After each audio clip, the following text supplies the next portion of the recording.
Hello everyone, karibuni kwa episode yetu nyingine katika jukwaa la Tubonge Vijana. Topic yetu leo ni about youth and crime na mgeni wetu ashafika studio. Jina langu ni Yasmin Msinzi, karibuni. Thanks Yasmin, na mimi naitwa Moses Tito Omondi, msewa base tu hapo mtaani.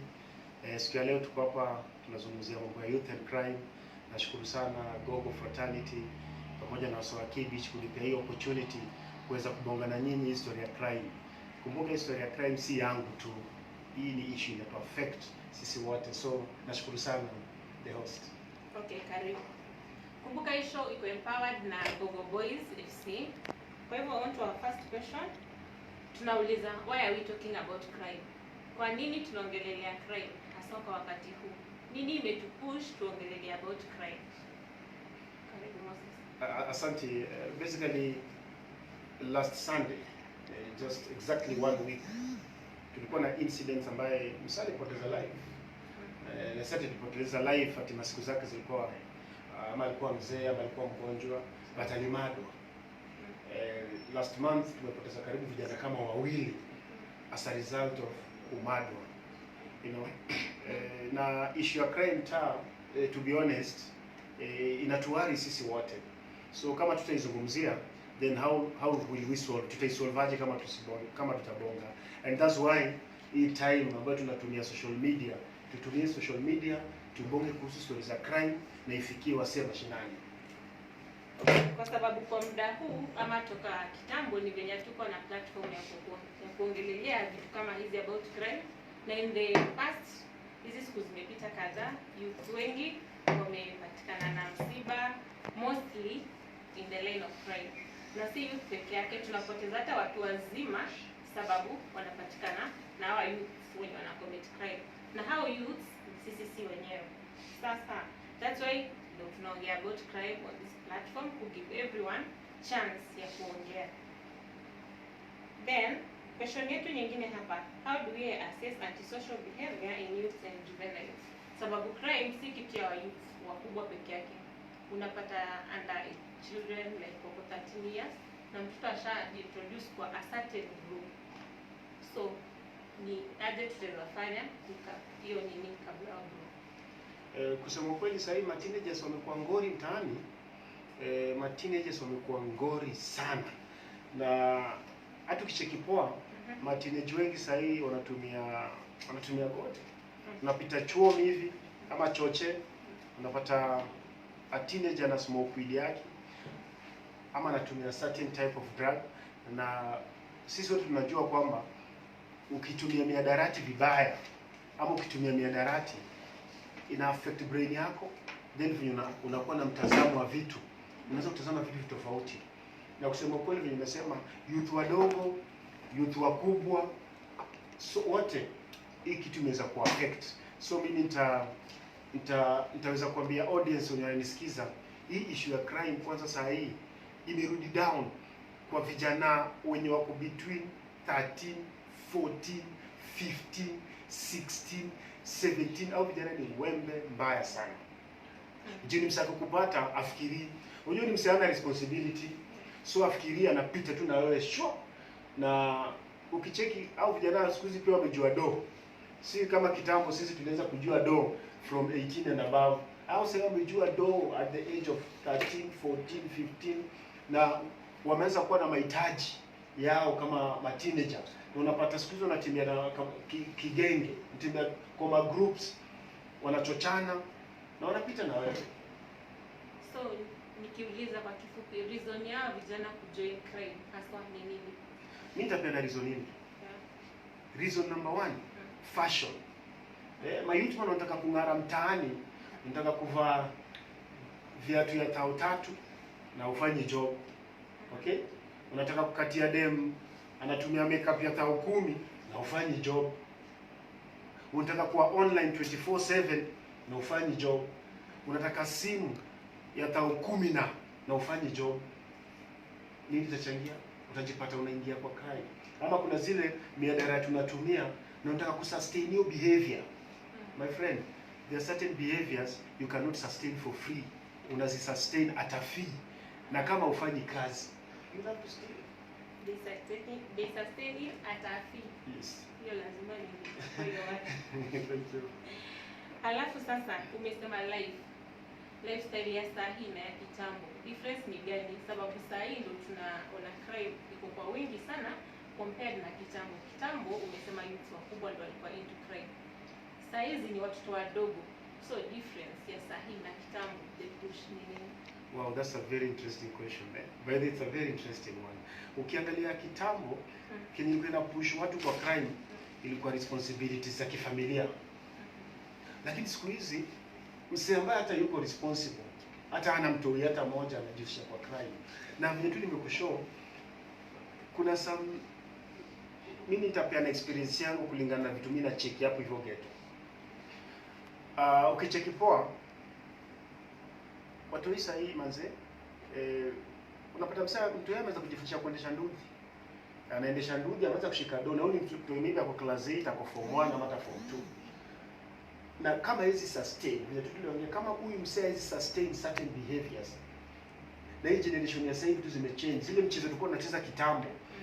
Magrau siku hizi zimepunguka. Kitambo Kibera, sisi wenye tumelelewa Kibera, tukiuliza wengine atakwambia tulikuwa na magrau kila mahali wasoko wanacheza. Tulikuwa tunaendesha safo. Hizi science za safo. Tulikuwa tunacheza banta. Sijui wapi mbaya wanatoa kucheza banta. Vitu zimechange, honestly vitu zimechange na wasio wanataka kukatch up with the current lifestyle. So unapata hizi zimekuwa some of the pushing factors kwa teenagers ku engage kwa crime. Vijana wataki, kuna teenagers wataki hata kusoma. Sababu gani? Mbona asome na msee pale age yake anaendesha nduthi anapatanga kafinje trip moja, trip mbili ako na trip tatu ako na kichwani, trip 4. Mbona mimi niende shule kukaa 8 hours kuanzia 8 mpaka 5? Na sipati na mimi ndo nafaa kulipa pesa. So unacheki msee badala opt kwenda chuo, atajisha pia anataka kuonyesha msee mimi na mbinu zangu za kuget dough. Na sasa kwa wakati kama huu kuna corona, kila mtu ameambiwa stay at home. How are you? Tutawafanya aje ndio stay at home sababu hakuna kwenda hiyo field kucheza. There's nothing else they can do, hawaendi shule na wanafaa ku stay at home. Sababu in the juzi tu hiyo crime ilifanyika, walikuwa youth walikuwa nje at odd hours. Meaning saa hizo wako na time nyingi mchana na usiku. Ni engagements gani wanaweza fanya at this time during this corona period? Thank you so much, yes, kwa kuuliza hiyo swali pia. Honestly, nashukuru sana Gava. Currently, kuna vijana 1,000, according to report from the Deputy County Commissioner of Kibra. Vijana 1,000 wamepata job. Na mimi nashukuru sana Gava ku come in handy. Sababu by the way kulikuwa na gap. Okay? Na mimi nashukuru Gava. Number 2, kuna lot of opportunities za kuvolunteer. Mtaa. Sasa hii wasio wanahitaji food, kuna so many food drives ambazo ziko pale mtaa. Na how do we come and support? Unajua mistakes zingine si ufanya ni unataka kukaa uletewe home ama ukae uanze kuchambua wasa wanafanya vitu. Wewe kazi ni kuongea nani anafanya na nini anajisikia kufanya, wewe hutaki kufanya.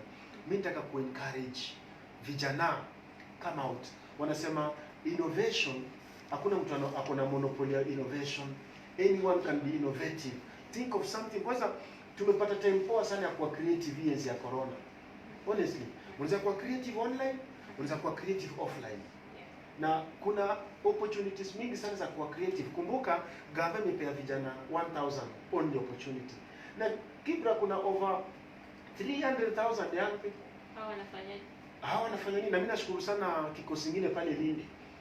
Wana engage vijana kwa shughuli za clean up. Walisema wata engage ukikuja Olympic, kuna group ina engage vijana.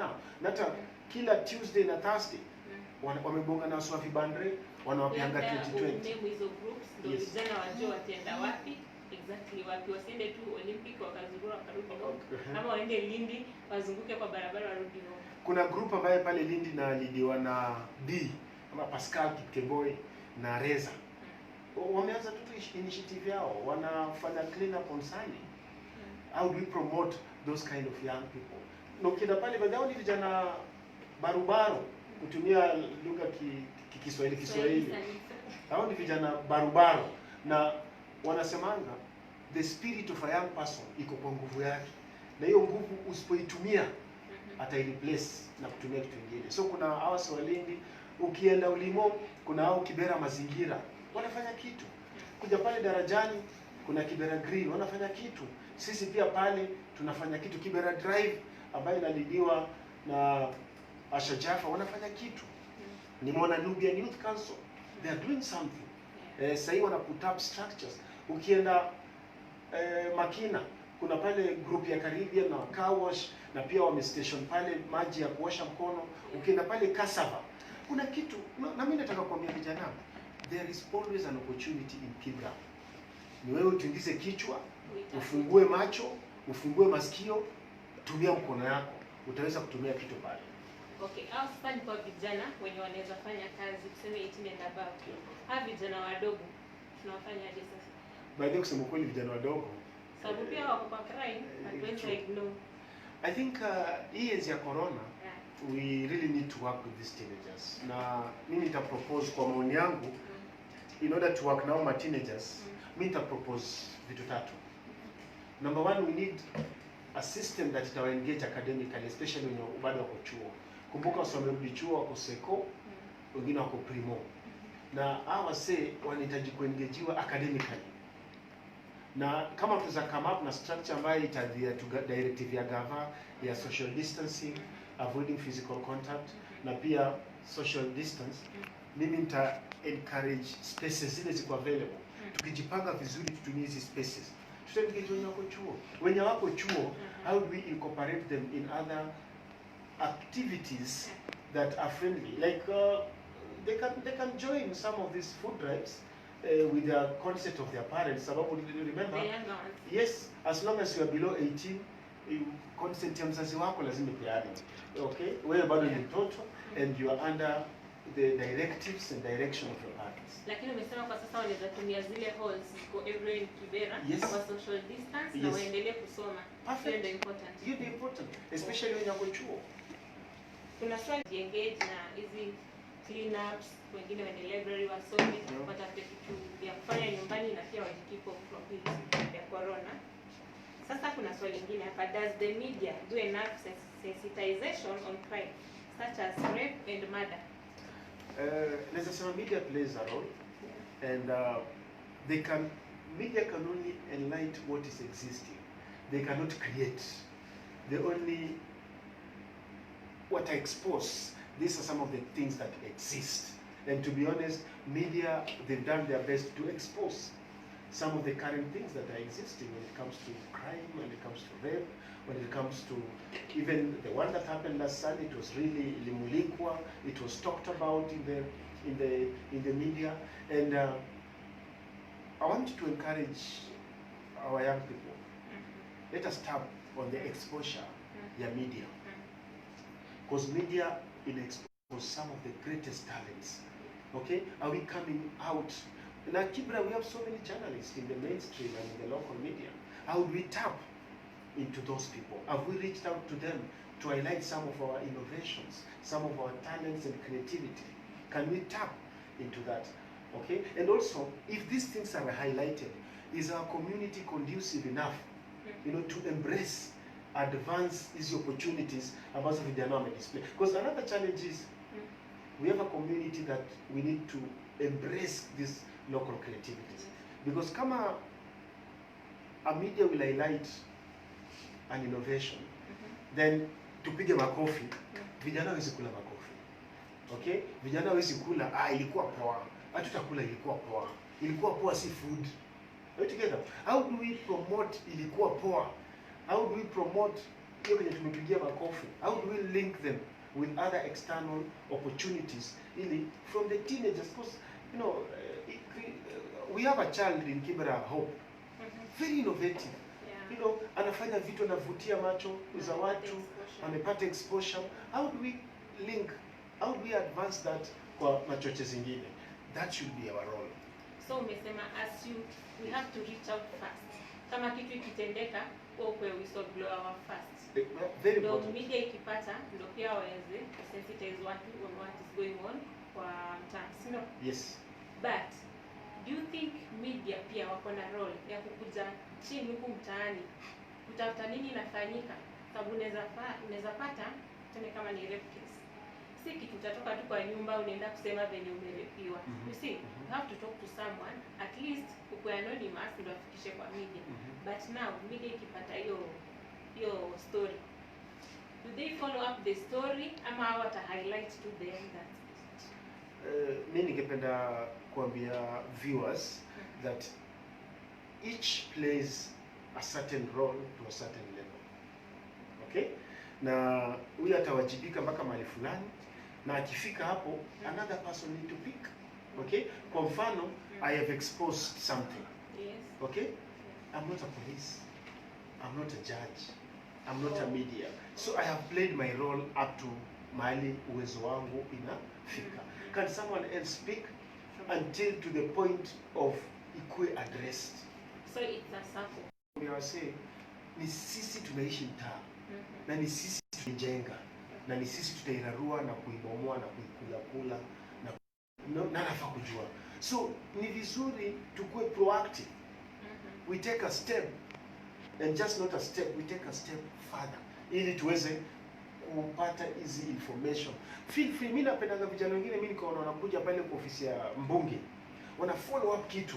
I feel so much encouraged. They are not sitting to wait for someone to bring for them that information. Kuna vijana wanaenda pale kwa DC, hii list imefanyika aje? Mbona tuko kwa hii list?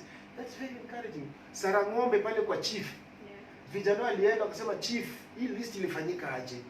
As a public officer unawaambia. So usikae pale unalalamika, oh sijui nani ni mkabila, oh sijui na wali. Hapana, take that extra step to go and ask. Yes. Alafu kuna watu wanaitwa gwara unit.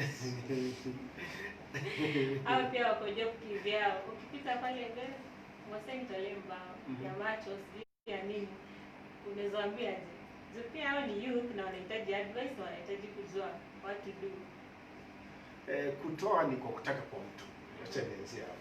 So hata gwara akikuja akugwara na ujisikie amenigwara vizuri. My friend, it's kutoa, it's upon you again. But again, lazima tuone utagwara for how long.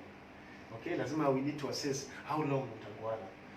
Usiponigwara leo ama unigware leo, kesho utagwara nani? So again, can we also as young people we set up sustainable things to generate our income as young people. Now pia, can we also create that opportunity for some of them?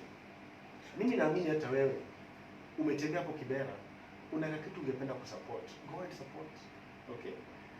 And I believe even our viewers, kuna kitu umeona vijana wanafanya, don't wait for them to fall. The only problem sometimes tuna face is when someone is sitting waiting for young people to fall. Then asema tulijua itaanguka. Tulijua. No, you don't do that. Who does that? What you do is, can you fix it before they fall? Can you enable them before they fall? And if each one of us in Kibra can support a youth, a young mother, a child, let me tell you, we will have a beautiful community. Na itakuwa na crime sababu kila mtu atakuwa anaangalia mwenzake. Exactly. Tutakuwa na support. Hata crime ikikua, you can easily track. Yes, you can easily track. If young people are well supported, we can easily track young people who are in crime. Hata wakiwa kwa crimes tunajua. They are our brothers and our sisters, they are our neighbors. Ni watu tumelelewa nao, ni watu wamezaliwa tukiona. Are you together? So hizi ni vitu zinafanyika within our knowledge. Maybe sasa zingine tumefungia macho. But to be honest, kama tunawaogopa pia sababu utamsema au utamadvise, kesho ni wewe atakuumiza. End of day tunaona hawaumizi tu, wanakumaliza kabisa. So kuna hiyo fear. Everything has a price. And everything has a price. So you just need to be prepared to pay the price. Whether it's good or bad, it has its price. Okay, kuna swali hapa. Kwa nini crime ime-increase in this recent days? Yaani kila siku ni crime back to back. Tutasikia leo amerepiwa, leo ameuliwa, leo sijui kumefanyika nini. Tuna crime back to back. Why? Kusema kweli huyu Rona mwenye sio muita huyu Rona kuna venye ametufinya, alafu kumbuka watu wako en masse, wako tuko hapo wote. Doing nothing. Okay? And since sisi wote tuko hapo, kumbuka kuna wasa wanakula savings, kuna wasa wanakula ma food drives zinakam, na kuna wasa wanakula na macho. Wanaona tu siku wapita shwa, zinawapita shwa. So unapata huyu msee ambaye anakula na macho ama ame-exhaust ama hana any, sasa wasee waendi job. Unapata kama msee alikwenda mjengo, sasa anataka watu kwa site. Sasa kuna watu kwa site. Na huyu msee maybe alikuwa anatoka asubuhi na kupiga mboka yake, sasa hiyo mboka imefungwa. So huyu msee anataka kutafuta an alternative. Remember, most or some or a bigger percentage of Kibra people we live a day. Ukichapa job yako leo, tao yako ingie leo, unashukuru Mungu. Na imagine aingie. Sasa uko hapo. So unapata hizi vitu pia zinachangia, unaona? Na sasa hivi watu wako chuo, wenye walikuwa chuo, wenye walikuwa home, wenye wako tumerundikana pamoja. So influence inazidi kifanya nini? Ikiwa juu.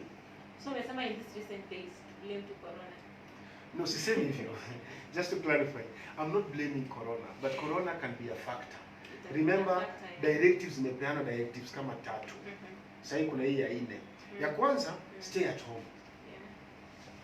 Una stay at home ukikula. Ukikula familia, ukikula viti zako, ukikula electronics uko nazo kwa nyumba.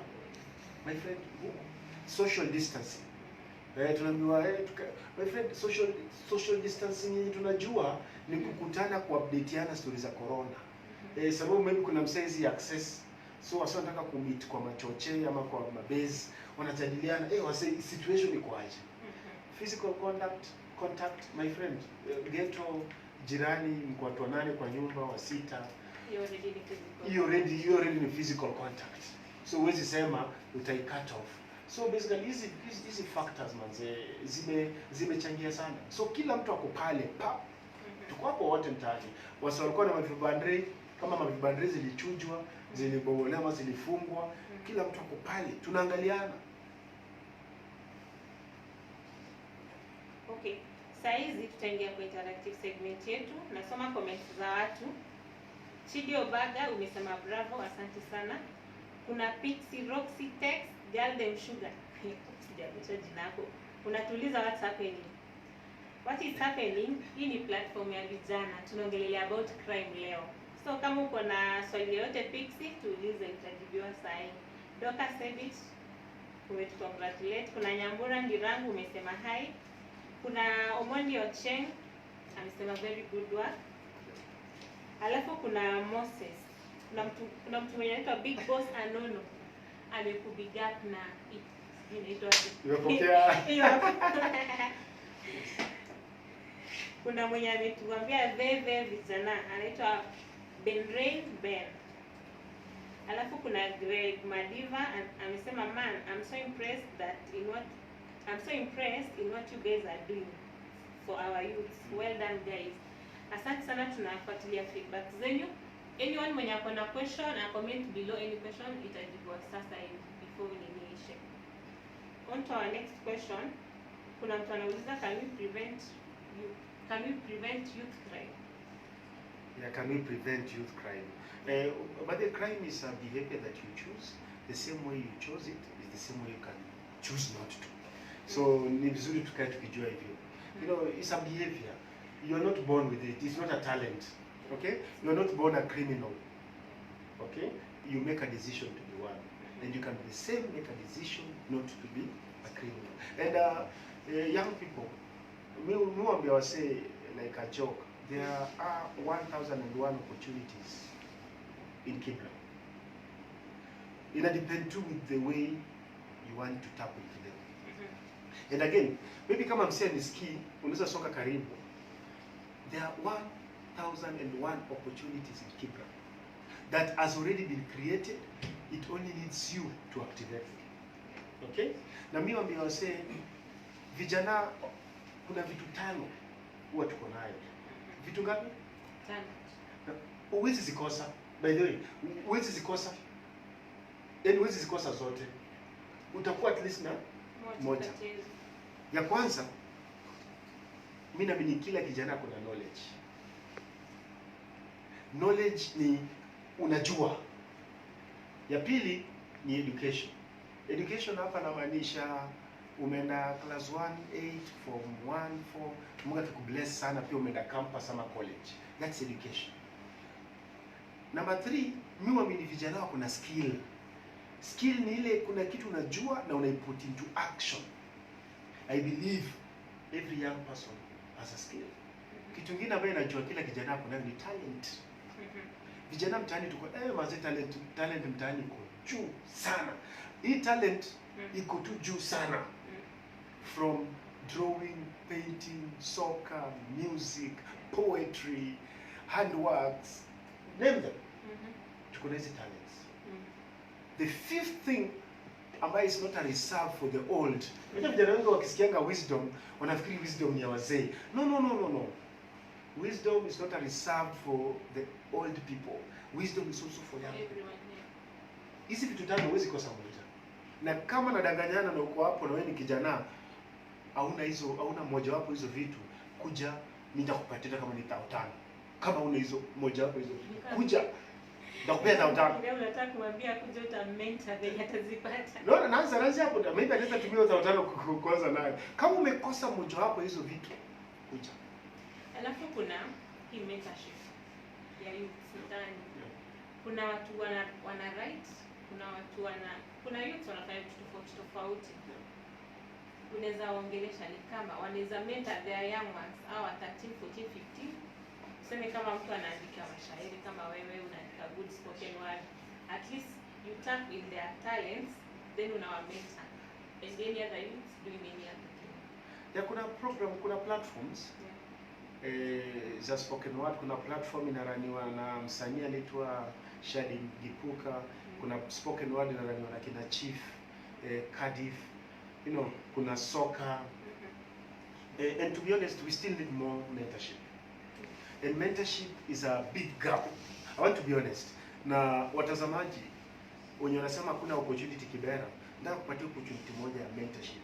Kuna tofauti ya mentorship na motivational talk. Motivational talk ni one off, unaimiza mtu full stop. Mentorship unachukua mtu for a period of time, mnatembea pamoja. Lazima tujue kutofautisha hizo. And we need people who can walk. Mpiga picha pale, is a photographer, cameraman, all this. Can we match him with someone who is interested in mentorship? Okay? Then we work together for a period of time. We have young people.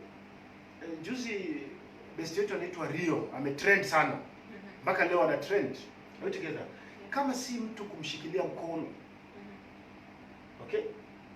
Someone worked with him. And we have opportunity for mentorship. We can come up with Kibera mentorship program. And mimi nataka kuambia watu wa Kibera, if you don't tap into your own opportunities, mtu atalipa over 100 to 200,000 apande ndege between 12 to 24 hours akuje hapo Kibera ifanye, na akifanya mumsupport. Msiweze kusema na watumia sababu nyinyi wenyewe mmeshindwa kuitumia. Okay?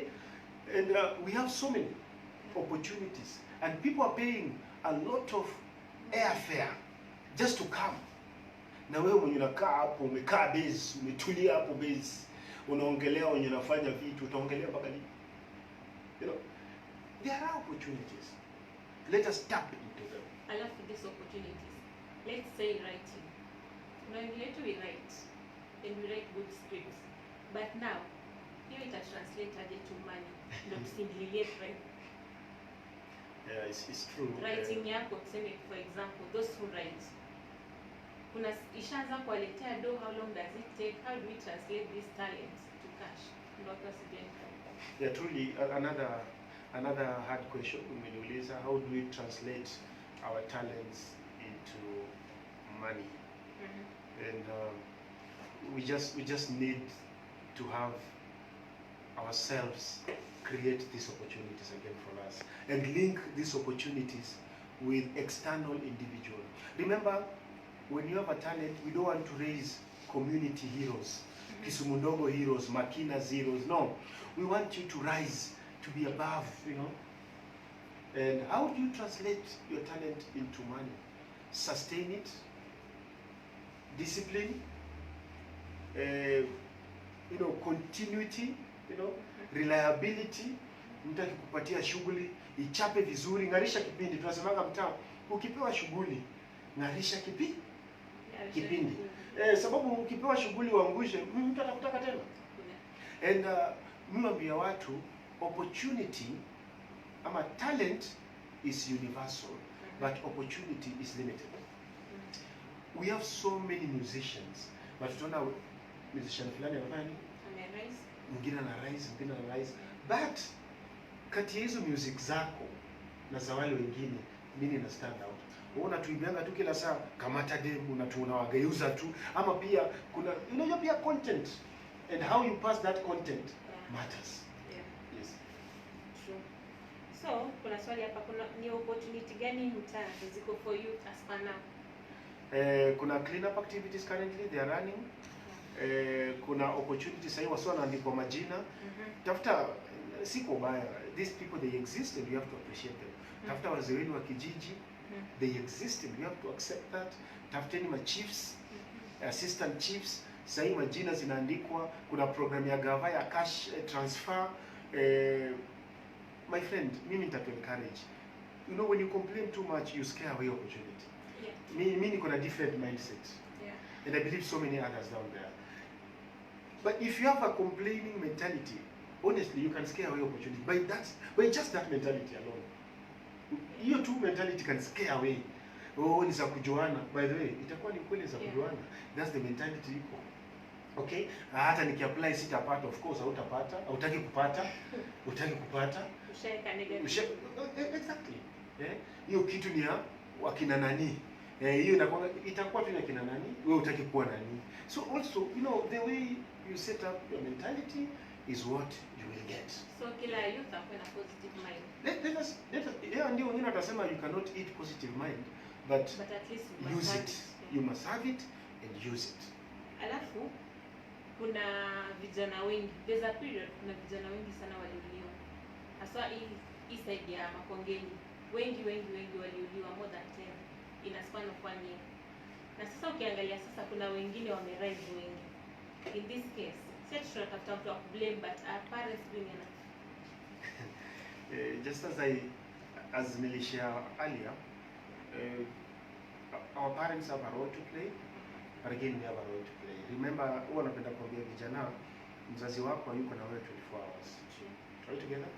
Alikuwa tuna wewe 24 hours wakati ulikuwa unanyonya. Baada ya kunyonya, ulishamaliza shughuli. So mzazi wako hawezi kuwa na 24 hours. Okay? The remaining hours, the responsibilities are. Are we together? Na mimi nataka ku challenge. Honestly, our parents are differently. Kuna parents wenye God aliwabless wakaenda chuo, na kuna wenye God aliwabless with natural wisdom. Okay? Let us use them. Tusitukane watoto wetu. Unajua mistake, ukiambia mtoto wako mjinga, then una expect akuleteange A, B, that's a lie. Hata mama, hata baba wanajua mimi kafala. Sasa wewe ni nani wewe ni mwalimu gani uanze kunifundisha nikuwe chopi? Mama yangu mwenyewe ashaniambia mimi ni fala. Wewe na hiyo choke yako kwa blackboard. Unataka nikuwe number 1? Alafu na ingine hapa, what can be done about drugs zinauzwa mtaani? Sababu hizo ndio zinapush sana vijana wengi kwa crime. There are drugs in existence town, and drugs ziko, sisi from soft to hard, hizo ziko. Na ukiamua ku abuse drugs, kama ukijua pia drugs itakutukana.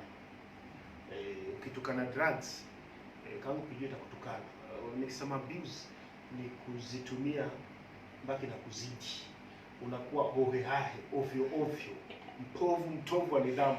Sababu umeamua kuzitumia mpaka zikatake over. And young people who are using drugs, be prepared, it will take over.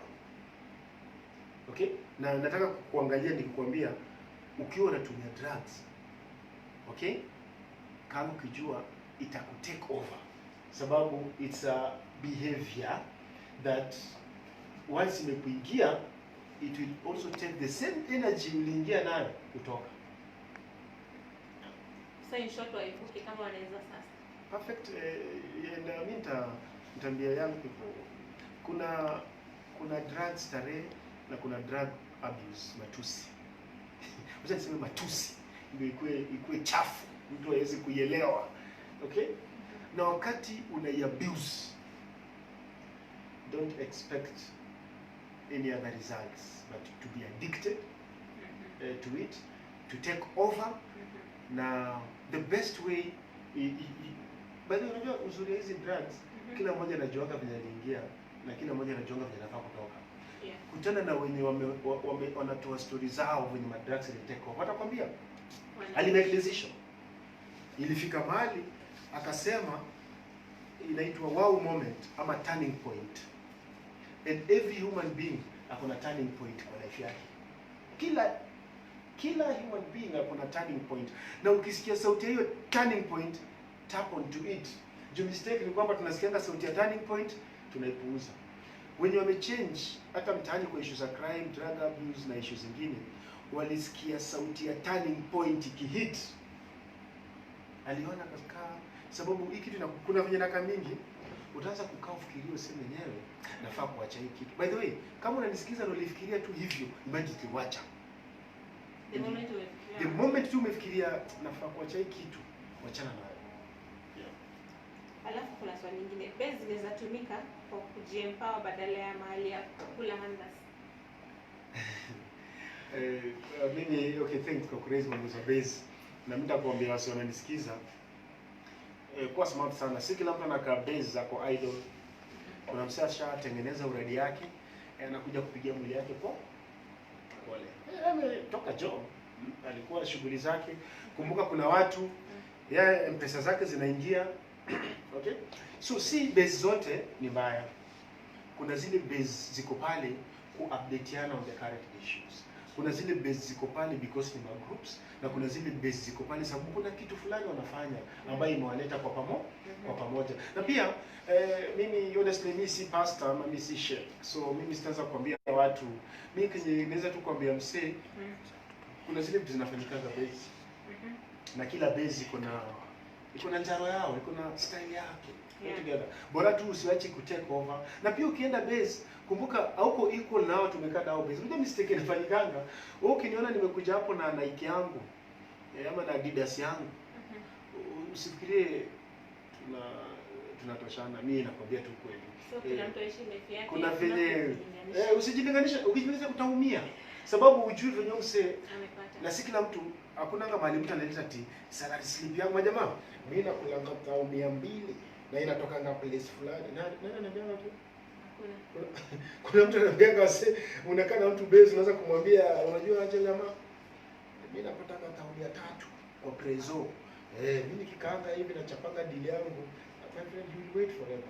No one will tell you how they are getting their money. So ukikaa nao base pale usifikirie unatoshana. The people ambao huwa kuna wenye pesa yao inaingia tu online, yeye anachapa shughuli yake online, pesa yake inaingia kwa M-Pesa. Ametulia tu naye pale. Anashinda base all day pesa inaingia. Nafikiri mnatoshana. Yeye alishachapa shughuli yake, chapa contract yake mahali, anangoja 3 days cheki machue, ama 2 days cheki machue. Nako sawa. Na wewe unafikiria nakaa tu. Yes, yeah. So lazima tukue rada, tukue base. So ukiwa base Karada. Sasa inafaa in these 5 minutes zenye zimebaki. Nataka tupe parting shot yako. Hiyo ni advice as in kama youth hapo place fulani akae ashike masikio aende nayo home. Aje from today at least nikifanya 1 2 3 itakuwa na inanikifu mbali na crime. 1 2 3 itafanya nikae okay kwa society nikiwa mzuri bila kuingia kwa mbaya. Mimi nitapeana parting shot 4.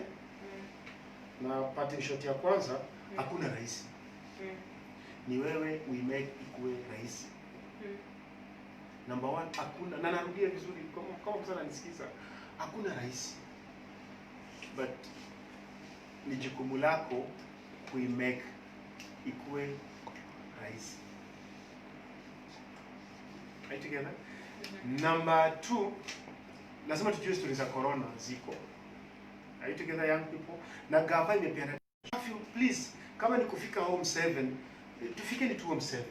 Unless wewe una offer zile exceptional services ambazo gava ilisema, ama kuna barua umepewa na DCC ya kufanya kitu fulani. Are you together?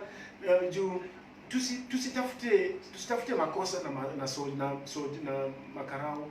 Makarao wako shughuli yao, wewe ulimaliza shughuli yako between 5 to 7. Wachia karao wachape mboka yao kuanzia 7 na kuendelea. Na pia tukae tukijua hii corona haibagui. Ni kila mtu. Huyu Rona tunaita Rona bagui. Okay? Alafu kuna youth pia.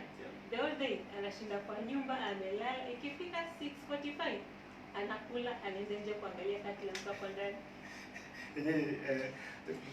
Mimi naweza sema tunaishi kwa community very interesting. Lazima tukubali community ni very interesting. Wasio kwa na make fun ati watu wanatoka nje kuona wenye wako ndani. Ama kuna wenye wameenda ndani. But again, let's just adhere to this government directive. Na pia vijana, opportunities ziko, hata kama corona iko, bado opportunities. Corona pia has come with its own opportunities. Sasa hiyo wasona tengeneza mask. Video ametrend sababu yeye hakukaa, yeye ni fundi. Aliamua kuwa frank na ufundi wake. Akatengeneza mask na akatrend. Kuna wasee waliamua kutufeed mtaani, walisema tuwezi lala njaa. Na mimi niko na innovation. Aliamua kukama up with innovation. Kuna wasee wanaosha wasee mikono. Just cooperate. Sasa kuna gaps. Mimi naambia vijana kuna nafasi ya kuokota masks. Yeah. Anzisheni hizi vitu majamaa na turun na hizi idea. Kuna idea small, gava itakuwa na pay employments per month.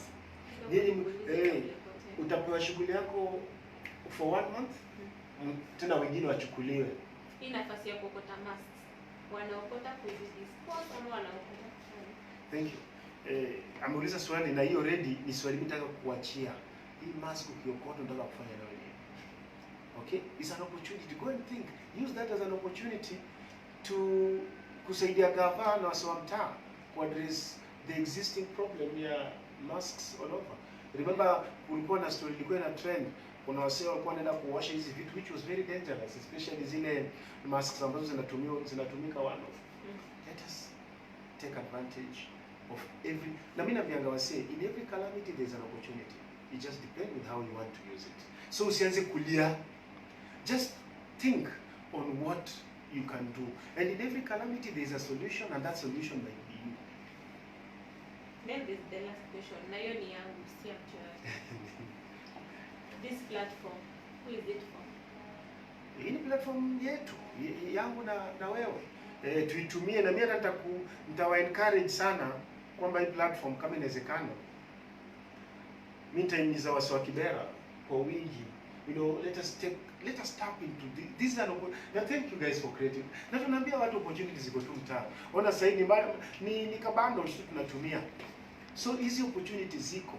Hii team imefikiria come up na platform kutumia online because wengi wetu tuko online. I hope uko online kuwatch. Sijui niseme, but tuko na hizi opportunity.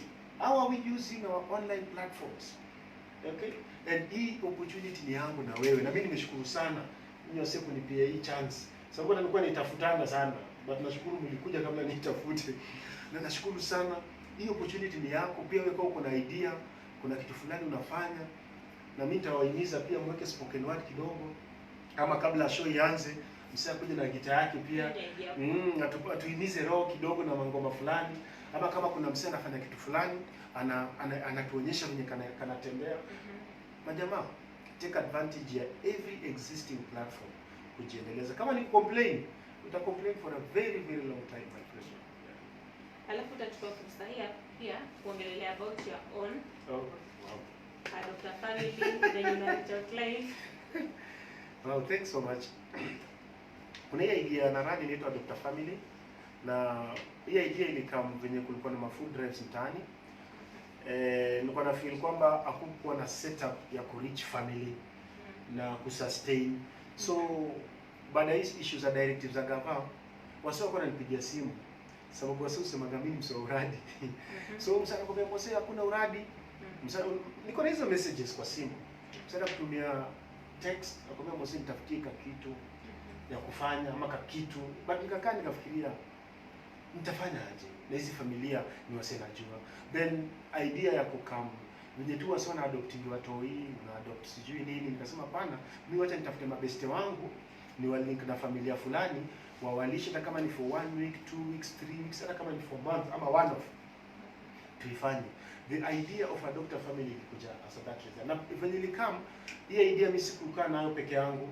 Hii idea niliamua kushare with my local leaders. Nikamwambia my local leaders, sababu lazima niheshimu viongozi wangu mtaani, from mzee wa kijiji, chief, lazima niwaheshimu. Nikashare nao hii idea, and most of them, to be honest, wali embrace idea ya adopt a family. Adopt a family sasa tuko na ofisi pale Ulimo, na hatuna doo mamilioni, sababu tunafikia tu wase kama hao wenye tuko nao hapa, na wenye wameona kazi yetu ikiwa safi wanakam. Na mimi nataka kuambia wase kujeni, kujeni, na kama hatuwezi kuja anzisheni basi. Hata nyinyi anzisheni, sababu hakuna monopoly of innovation ama creativity. Anzisheni, tusaidieni hii community yetu. Na tunairananda platform inaitwa Kibera Community Emergency Response Team. Majamaa tutakuwa hapa kurespond kwa issues za emergency, na tusaidiane, tutengeneze structure. Moto kitoka mahali tusizime hobela, tuizime na mpango, tuizime na structure. Mtu akiwa mgonjwa asibebe kwa wheelbarrow, asibebe kwa baiskeli, abebe kwa stretcher, abebe with decent. Tusiongoje ambulance itoke all the way, tukue na ambulance yetu mtaa.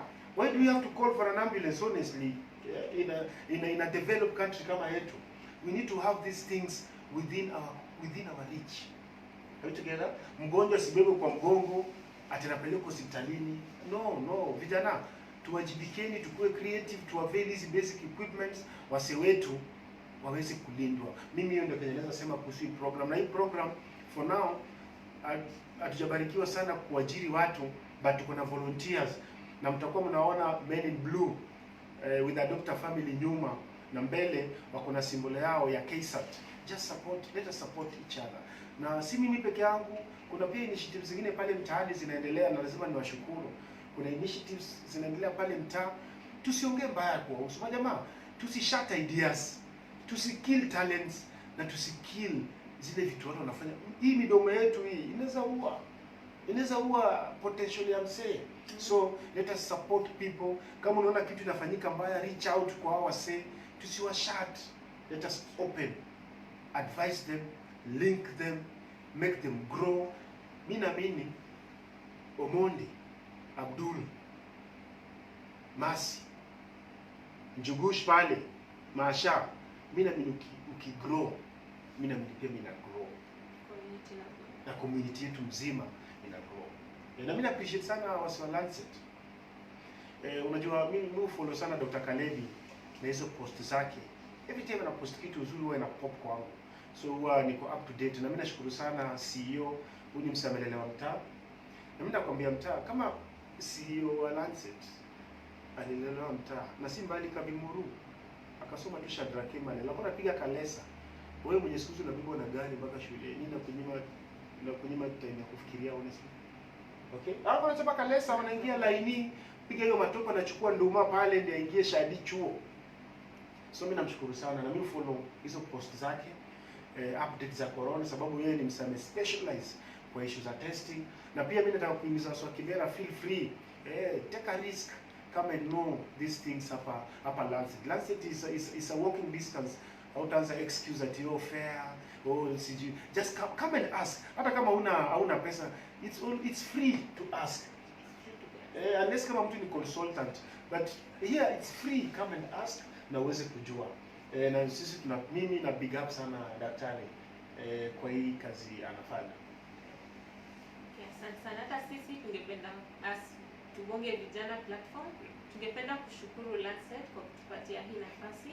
Pia tungependa kushukuru Gogo Boys FC kwa hii platform pia. Tunapenda kushukuru viewers wetu wote wenye wamekuwa na sisi leo kwa siku ya leo. Next Sunday pia tutakuwa same time, different guests, different hosts. Na pia nashukuru sana.